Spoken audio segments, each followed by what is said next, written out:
Hello everyone, welcome to my channel वांग्श and cute love story. तो चलिए friends, अपनी story my teacher my husband का next part शुरू करते हैं। तो लास्ट पार्ट में हमने देखा था कि जहाँ विंग और वांगजी शादीशुदा तो हैं, लेकिन वो दोनों एक दूसरे से ऐसा लगता है जैसे पूरी तरीके से अजनबी हैं। और उन्होंने क्यों शादी की है ये तो वही जानते हैं। वहीं हम देखते हैं वांगजी जो विंग की बात सुनने के बाद अपने रूम में चला जाता है। उसे वो सब कुछ सुन के बहुत बुरा लगता है। उसे बहुत दुख हो रहा था कि जिस तरीके से विंग अपनी माँ से ये सब बात कह रहा था, वहीं वो विंग की और बातें भी सुन लेता है जो उसे सच में बहुत ज़्यादा हर्ट फील कराती हैं। वहीं हम थोड़ी देर बाद का सीन देखते हैं जहाँ जुमा जो विंग और वांगजी दोनों को डिनर के लिए बुलाती है। वांगजी जो पहले से ही डिनर टेबल के पास बैठा हुआ था, वहीं विंग धीरे से जाता है और चुपचाप सामने बैठ जाता है। वहीं हम देखते हैं वांगजी और विंग दोनों चुपचाप से अपना डिनर करने लगते हैं। डिनर तक कोई एक दूसरे से बिल्कुल बात नहीं करता। जुमा को ये खामोशी बिल्कुल अच्छी नहीं लगती। जुमा अपने मन में कहती है, मुझे समझ नहीं आता आखिर ये दोनों इतने खामोश कैसे रह सकते हैं। वहीं हम देखते हैं अचानक वांगजी का फ़ोन बजता है। वांगजी जो फ़ोन देखता है और जल्दी से अपने खाने की प्लेट को अपने से दूर कर देता है। विंग ये देख लेता है। विंग अपने मन में कहता है, क्या फ़ोन इतना ज़रूरी है कि वो अपना खाना भी नहीं कंप्लीट कर सकते। वहीं हम देखते हैं वांगजी जो फ़ोन पिकअप करता है और हेलो कहता है। तभी वो दूसरी तरफ बात करता है। थोड़ी देर वांगजी फ़ोन पे बात करने के बाद फ़ोन रख देता है। वहीं विंग को ज़्यादा कुछ समझ नहीं आता कि वांगजी किस बारे में बात कर रहा है। वो अभी भी अपना डिनर कर रहा था। डिनर खत्म होने के बाद विंग अपनी प्लेट्स उठाता है और वांगजी के सामने से प्लेट्स उठाता है और उन्हें लेकर सीधा किचन की तरफ जाने ही वाला था कि तभी वांगजी खड़ा होता है और कहता है, विंग। विंग जो एकदम वांगजी की आवाज़ सुनता है तो शॉक हो जाता है। इतने दिन हो गए, कुछ भी ज़रूरत होती है तभी वांगजी विंग से बात करता है, नहीं तो वो पूरी तरीके से अजनबी है। वहीं विंग एकदम से पलटता है और कहता है, जी जी जी जी सर। वांगजी विंग की तरफ देखता है और कहता है, मुझे तुमसे बात करनी है, इसलिए मेरे स्टडी रूम में आओ। विंग जो एक पल के लिए तो डर जाता है क्योंकि ये शादी से के बाद पहली बार है जब वांगजी ने उसे स्टडी रूम में बुलाया है। नहीं तो जब विंग स्टडी रूम में होता है तो वांगजी नहीं जाता, और जब वांगजी होता है तो विंग को नहीं जाता। ऐसा नहीं है कि वो दोनों साथ में नहीं जा सकते, लेकिन उन दोनों के बीच जो एक अजीब सी बात है वो उन दोनों को हमेशा अपने लिए और एक दूसरे से दूर कर देती है। इसलिए वो दोनों कभी भी एक दूसरे के साथ एक जगह बैठना पसंद ही नहीं करते, क्योंकि वो खामोशी उन दोनों को समझ ही नहीं आती कि वो क्या बात करें और क्या कहें। क्या वो कभी उस इंसिडेंट के बारे में बात कर सकते हैं जिसकी वजह से उन्होंने शादी की। वहीं हम देखते हैं विंग जो बस अपना सर हाँ में हिला देता है। वहीं हम देखते हैं विंग जो अब 2 प्लेट्स अंदर रखता है। तभी जुमा कहती है, जाओ, तुम्हें जाना चाहिए। देखो उन्हें किस चीज़ की ज़रूरत है, क्या वो तुमसे क्या बात करना चाहते हैं। विंग बस कहता है और सीधा वांगजी के पास उस स्टडी रूम में चला जाता है जहाँ वांगजी पहले से ही चला गया था। विंग जल्दी से अंदर जाता है। तभी वो देखता है वांगजी जो स्टडी रूम में अपनी चेयर पर बैठा हुआ था। तभी वो वांगजी जो विंग की तरफ देखता है और कहता है, विंग यहाँ बैठो। विंग जो चुपचाप पास में ही एक दूसरी चेयर पर बैठ जाता है। तभी वांगजी का फेस पूरी तरीके से कोल्ड था। उसे देखकर कोई नहीं बता सकता आखिर वो किस बारे में बात करना चाहता है। तभी वांगजी कहता है, विंग, तुम्हारी माँ चाहती है कि हम दोनों कल तुम्हारे घर चलें।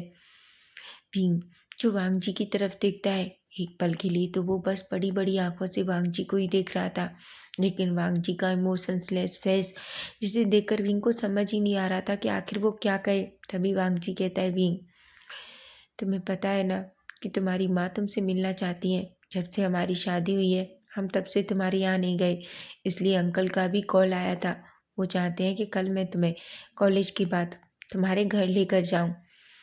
विंग जो वांगजी की तरफ देखता है और कहता है, सर आपको ऐसा करने की ज़रूरत नहीं है, और वैसे भी मैं बिज़ी हूँ। वांगजी कहता है, विंग, तुम्हें पता है ना कि अंकल ने कहा है और मैं अंकल की बात नहीं टाल सकता, इसलिए कल क्लास के बाद तुम्हारा कॉलेज फिनिश होने के बाद हम दोनों तुम्हारे घर चलेंगे। तभी विंग जो कुछ भी नहीं कहता अपना सर हाँ में हिला देता है। वांगजी कहता है, और हाँ दूसरी बात, मैं नहीं चाहता कि उन्हें पता चले कि हमारा कैसा रिश्ता है, इसलिए तुम मुझे उनके सामने सर नहीं कहोगे, समझे तुम। जिस पर विंग एक पल के लिए शॉक हो जाता है और वो वांगजी की तरफ देखता है। वांगजी कहता है, मुझे नहीं पता कि तुम क्या कहोगे, लेकिन मैं चाहता हूँ कि तुम मुझे अपने पेरेंट्स के सामने सर ना कहो, समझे तुम। ऐसा कहता है विंग, जो बस वांगजी को ही देखता है। तभी वांगजी कहता है, अब जाओ, कल तुम्हारा टेस्ट है, इसलिए जाके स्टडी करो। विंग को एक पल के लिए लगा था कि शायद वांगजी उसके बारे में सोचेगा, लेकिन दूसरे ही पल वांगजी की वो कोल्ड आवाज़, जिसमें वांगजी एकदम रश आवाज़ में बोलता है, जिसे सुनकर विंग को बहुत दुख होता है। वो चुपचाप खड़ा होता है और सीधा उस रूम से बाहर निकल जाता है। वांगजी जाते हुए विंग को देखता है और अपनी मुट्ठियाँ बींच लेता है। वो कहता है, आखिर तुम कहते कुछ क्यों नहीं हो, तुम्हें कहना चाहिए। मैं जानता हूँ शादी का कोई मतलब नहीं है, लेकिन मैं कुछ नहीं कर सकता विंग, मैं कुछ भी नहीं कर सकता। शायद हम दोनों की यही किस्मत है और हमें ऐसी शादी में रहना होगा, ऐसा कहता है। और चुपचाप अपनी फाइल ओपन करता है और उससे मैं काम करने लगता है। वहीं विंग जो चुपचाप अपने रूम में जाता है। रूम में जाते ही विंग सबसे पहले अपना डोर बंद करता है और उसकी आंखों से आंसू निकल जाते हैं।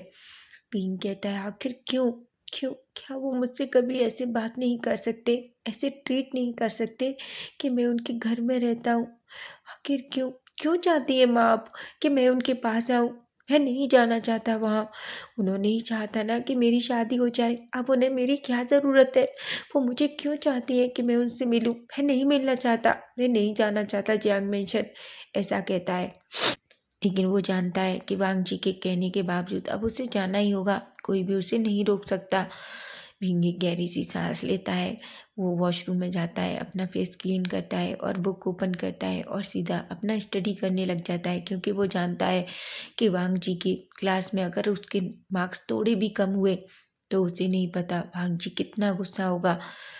इसलिए वो स्टडी करता है, लेकिन उसका मन स्टडी में बिल्कुल लग ही नहीं रहा था। उसे पता नहीं, उसका दिमाग बार बार दूसरी बातों में उलझा हुआ था। वो सब चीज़ें याद आ रही थी जिसकी वजह से उसकी और वांगजी की शादी हुई थी। वहीं वो अपना पेन पकड़ता है और उसे टाइटली पकड़ लेता है और कहता है, मैं थोड़ी देर आराम करना चाहता हूँ, मैं उसके बाद पढ़ूंगा, ऐसा कहता है। और वो उस बुक को बंद करता है और सीधा बेड पर जाके लेट जाता है। लेकिन विंग सच में बहुत थका हुआ था। बेड पे गिरते ही उसे कब नींद आ जाती है उसे पता भी नहीं चलता। अब हम सीधा नेक्स्ट डे मॉर्निंग का सीन देखते हैं, जहाँ हम देखते हैं वांगजी जो ब्रेकफास्ट टेबल पर बैठा हुआ था और विंग का ब्रेकफास्ट के लिए वेट कर रहा था। पहले से ही 7 o'clock कंप्लीट हो चुके थे, लेकिन विंग अब तक नहीं आया था। तभी वांगजी जुमा की तरफ देखता है और कहता है, जुमा मुझे नाश्ता दो। जुमा कहती है, मुझे लगता है विंग विंग पापा आ रहे होंगे। वांगजी कहता है, मैंने कहा ना जुमा, मुझे नाश्ता दो। तभी जुमा जो वांगजी के सामने नाश्ता रख देती है। वांगजी चुपचाप अपना नाश्ता करता है, लेकिन एक बार पलट कर और वो स्टेप की तरफ देखता है, लेकिन विंग अभी तक नहीं आता। वहीं वांगी चुपचाप अपना नाश्ता करता है। नाश्ता फिनिश होने के बाद वो अपना बैग लेता है और जुमा की तरफ देखता है और कहता है, जुमा उसे बिना नाश्ता किए बाहर मत आने देना, कॉलेज मत जाने देना। जुमा कहती है, जी सर। वांगजी कहता है, और हाँ देखना, वो शायद थका होगा, इसलिए उसे अच्छे से बॉईल करके एक स्ट्रॉबेरी मिल्क देना, क्योंकि उसे पसंद है। इसलिए झूमा बस वांगजी की तरफ ही देखती है। ये पहली बार था जब वांगजी ने विंग के लिए ऐसा बोला था। और वांगजी जल्दी से अपना बैग लेकर सीधा वहाँ से निकल जाता है। झूमा को तो समझ ही नहीं आता कि वांगजी विंग से गुस्सा है या क्या है, लेकिन उसे इतना तो पता था कि वांगजी ने विंग का बहुत टाइम तक वेट किया था। वहीं विंग जो उठता है, जैसे ही वो टाइम दिखता है वो शॉक हो जाता है। पहले से ही 7:30 हो चुके थे। विंग की आंखें बड़ी बड़ी हो जाती हैं। विंग कहता है, मैंने ये क्या किया, ओह, मैं तो मर गया। इतनी मैं ऐसे कैसे सो सकता हूँ। विंग तुम इतना कैसे सो सकते हो, आखिर आज अलार्म भी नहीं बजा, मैंने तो इसे लगाया था। नहीं बिल्कुल नहीं, मैं तो मर गया, मेरा क्या होगा, ऐसा कहता है। जल्दी से वो वॉशरूम की तरफ दौड़ता है, जल्दी से रेडी होता है, अपना बैग लेता है और दौड़ कर नीचे आता है। तभी वो देखता है टेबल पूरी तरीके से खाली थी, वहाँ कोई नहीं था। तभी विंग जो ये देखकर डर जाता है, उसे तो नहीं पता कि वांगजी आखिर किस तरीके से रिएक्ट करेगा। तभी जूमा जो वहाँ आती है और विंग की तरफ देखती है। विंग कहता है जूमा मैं जा रहा हूँ, बाय। जूमा कहती है बिल्कुल नहीं, तुम पहले ब्रेकफास्ट करोगे। विंग कहता है नहीं जूमा, मैं बहुत लेट हो गया हूँ, मेरा आज टेस्ट भी है।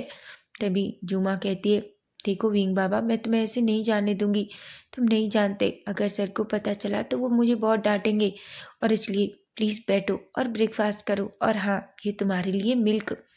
विंग जैसे ही मिल्क को देखता है वो कहता है आपको कैसे पता कि ये मेरा फेवरेट है, मैं बस यही पीना चाहता हूँ।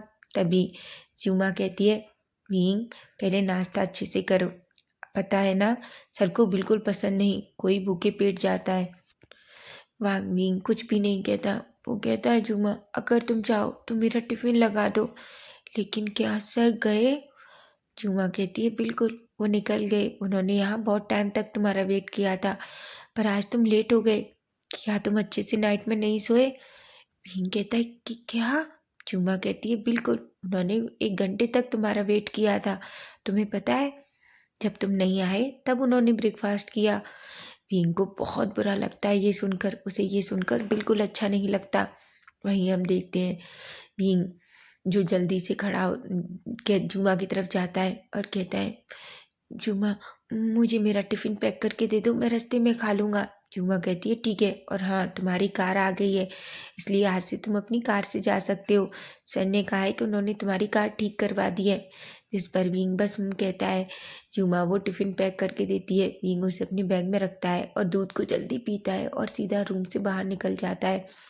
वो जल्दी से मेंशन से बाहर निकलता है, कार में बैठता है और सीधा कॉलेज के लिए निकल जाता है। उसे भूख लगी थी इसलिए वो रास्ते में वो टिफ़िन निकालता है, लेकिन तभी उसे याद आता है कि वांगजी ने उसका 1 घंटे तक वेट किया था। ये सुनकर ही उसे बहुत दुख होता है। वो अपने मन में कहता है मैं सच में इडियट हूँ, मैं ऐसा कैसे कर सकता हूँ। मुझे तो ये भी नहीं पता इस बात के लिए वो नाराज़ होंगे या मुझसे कुछ कहेंगे। लेकिन तभी भी इनके अंदर से एक आवाज़ आती है और कहती है नाराज तुमसे, उसे तुमसे कोई मतलब नहीं है विंग, ना ही उसे ये फ़र्क पड़ता है कि तुमने खाना खाया या नहीं खाया। वो सारी रिस्पॉन्सिबिलिटी सिर्फ अंकल की वजह से कंप्लीट कर रहे हैं, इसलिए तुम अगर ये सोच रहे हो कि तुम्हारे बिना ब्रेकफास्ट करने पर अगर उन्हें गुस्सा आया है तो तुम गलत हो विंग। अगर तुम्हें ऐसा लगता है कि उन्हें तुम्हारी परवाह थी तो तुम गलत हो। और रही कार की बात, तो वो मुझे कभी अपने साथ ले जाना ही नहीं चाहते, इसलिए उन्होंने मेरी कार इतनी जल्दी सही करा दी। वैसे मुझे उन्हें इस चीज़ के लिए थैंक यू तो कहना चाहिए, ऐसा कहता है। और वहीं हम देखते हैं भीम जो जल्दी से उसकी कार कॉलेज के सामने रुकती है, भीम कार से बाहर निकलता है। तभी हम देखते हैं लियांग और न्यूसेन पहले से ही भीम का वेट कर रहे थे। भीम उन दोनों के पास जाता है और उन्हें गुड मॉर्निंग विश करता है। तभी लियांग कहते हैं हमें तो लगा था कि तुम आज सर के साथ आओगे। भीम कहता है नहीं, वो एक्चुअली मेरी कार ठीक हो गई थी। लियांग कहता है बात मत करो, जल्दी चलो, वैसे भी हम लेट हो रहे हैं, तुम्हें पता है ना हमारी क्लास स्टार्ट होने वाली है। विंग कहता है। वहीं विंग लियांग और न्यूसेन तीनों दौड़ते हैं और सीधा अपनी क्लास में पहुंच जाते हैं। वो अपनी क्लास में जाते हैं और अपनी सीट पर बैठ जाते हैं। वहीं हम देखते हैं विंग न्यूसेन और लियांग के बीच में बैठा हुआ था। वो तीनों आपस में बातें कर रहे थे। तभी लियांग कहता है मैं तुम्हें पता है आज अच्छे से सो भी नहीं पाया।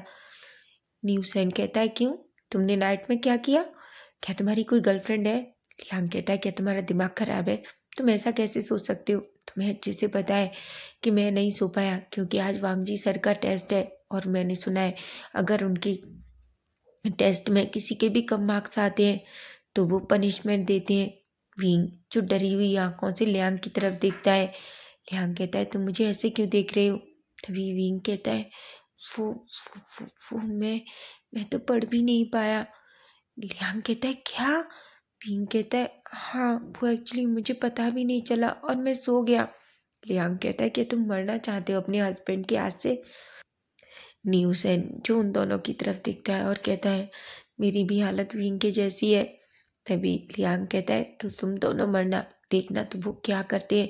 उन्हें बहुत गुस्सा आता है जब बच्चे अच्छे से नहीं पढ़ते हैं। तभी हम देखते हैं उनके पहले टीचर आते हैं, वो अपनी क्लासेस अच्छे से लेते हैं। नेक्स्ट पीरियड सीधा वांग जी का ही था। वहीं वांग जी जो अपने रूम में बैठा हुआ था वो बस यही सोच रहा था कि क्या विंग ने अपना ब्रेकफास्ट किया होगा।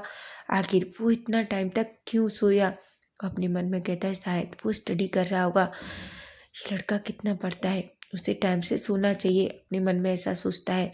लेकिन वो कभी विंग से कुछ भी नहीं कहता। वहीं हम देखते हैं वांगजी जो सीधा अपनी क्लास में पहुंचता है और वो सबकी तरफ देखता है। तभी उसकी नज़र विंग पर पड़ती है। विंग जो अपना सर नीचे करके चुपचाप बैठा हुआ था और उसकी नज़र सिर्फ अपनी बुक पर थी। वहीं हम देखते हैं वांगजी जो सबकी तरफ देखता है और कहता है ठीक है, मैंने कल तुम लोगों को बोला था कि मैं आज टेस्ट लूँगा, इसलिए मैंने कल जो कुछ तुम्हें पढ़ाया था उसका टेस्ट लेने वाला हूँ। ऐसा कहता है। वो सबसे कहता है इस सब्जेक्ट के सभी लोग अपनी बुक्स इस चेयर पर रख देंगे।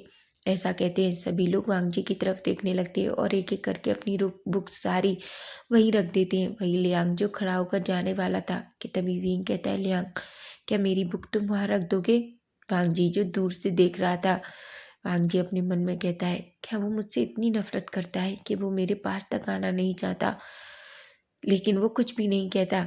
फिर वहीं लियांग जो विंग की तरफ देखकर एक स्माइल करता है और वो बुक ले जाकर सीधा वहीं टेबल पर रख देता है। उसके बाद वांगजी कुछ क्वेश्चंस उस ब्लैक बोर्ड पर लिखता है और कहता है ठीक है, अब इनके सारे जवाब लिखो तुम, ठीक है, आंसर्स लिखना है। जिस पर सभी बच्चे कहते हैं। विंग को कुछ के आंसर्स तो पता थे, लेकिन सच में वो टेस्ट इतना इजी नहीं था, वो बहुत टफ था। वांगी ने सारे क्वेश्चन अपनी तरफ से बनाए थे। वो इतने घुमे हुए क्वेश्चंस थे कि उसे समझ ही नहीं आ रहे थे। वहीं अब देखते हैं विंग को आधे से ज़्यादा चीज़ों के तो आंसर्स पता नहीं चल रहे थे, इसलिए उसे कुछ भी समझ नहीं आ रहा था। तो वांगी जो क्लास में एक राउंड लगाता है ताकि वो ये देख सके कि कहीं कोई बच्चा चीटिंग तो नहीं कर रहा। वहीं उसकी नज़र विंग पर जाती है। विंग जो चुपचाप अपनी नजरें नीचे करके रखता है क्योंकि वो वांगजी को नहीं देखना चाहता। वहीं वांगजी सबकी तरफ देखता है और वहीं खड़ा हो जाता है, लेकिन दूर से उसकी नजरें बस विंग पर थी। वो विंग को ही देख रहा था। वहीं विंग बहुत घबराया हुआ लग रहा था। वहीं थोड़ी देर में वांगजी सबकी तरफ देखता है और कहता है टाइम आउट, अब सभी अपने पेपर्स मुझे दे दो। ऐसा कहता है। सभी बच्चे धीरे धीरे अपना पेपर देने लगते हैं। वहीं विंग जिसे तो ये भी नहीं पता कि उसने पेपर में क्या किया है, इसलिए वो चुपचाप खड़ा होता है और वो पेपर लेकर सीधा वांगजी के पास आता है और वो पेपर वांगजी के सामने रख देता है। वांगजी एक बार पलटकर विंग को देखता है, लेकिन विंग अपनी नजरें नीची कर लेता है। वो दोनों फिर से एक दूसरे के लिए पूरी तरीके से अजनबी हैं। ऐसा बिल्कुल भी नहीं लग सकता कि कोई उन्हें देखकर ये पता लगा सके कि ये दोनों एक घर में भी रहते हैं। हस्बैंड वाइफ तो जो होना दूर की बात है। वहीं हम देखते हैं पिंग चुपचाप अपनी चेयर पर जाकर बैठ जाता है। वांगजी सबकी तरफ देखता है और कहता है ठीक है, लेकिन याद रखना जिसके भी कम मार्क्स आए मैं उसे पनिश करूँगा। ऐसा कहता है। जिस पर सभी बच्चे वांगजी की तरफ देखते हैं। वहीं वांगजी जो सभी पेपर्स को लेता है और सीधा क्लास से बाहर निकल जाता है। विंग जो बहुत घबराया हुआ था। लियांग कहता है क्या हुआ? विंग कहता है मुझे नहीं पता मैंने क्या किए लिखा है, क्योंकि मैं सच में मैंने स्टडी नहीं की। लियांग कहता है कोई बात नहीं, ऐसे भी वो तुम्हारे हस्बैंड है, देख लेना वो तुम्हें पास तो कर ही देंगे।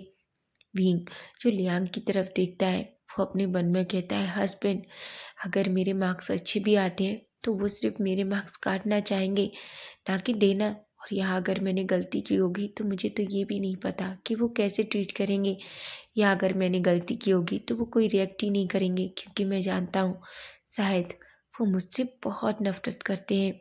ऐसा सोचता है। लियांग कहता है क्या हुआ विंग?